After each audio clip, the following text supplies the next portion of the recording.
دلوی خدای پنامه به نام خداوند بزرگ. لوملی لوست درس اول.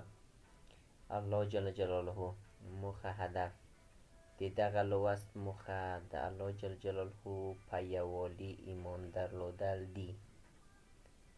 هدف این درس ایمان داشتن به یگانگی خداوند جل جلاله است.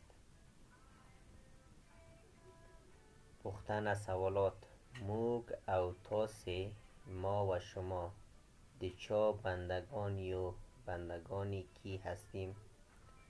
الله جل جلاله یو دی. خداوند جل جلاله یک است، شریک نلری، شریک ندارد. موگ د الله جل جلاله بندگان یو، ما بندگان خداوند جل جلاله هستیم.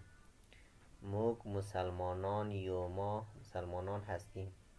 در الله جل جلاله عبادت کو، خداوند جل جلاله را عبادت میکنیم. زموک نیک عملونه، عملهای نیک ما در الله جل جلاله عبادت دی. عبادت خداوند جل جلاله است.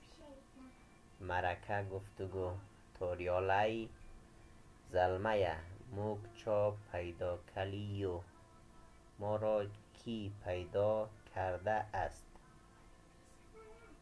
زلمه موک الله جل جلاله پیدا کلیو، ما را خداوند جل جلاله پیدا کرده است.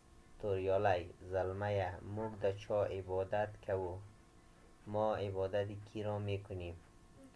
زلمه موک در الله جل جلاله عبادت کو، ما عبادت خداوند جل جلاله را میکنیم.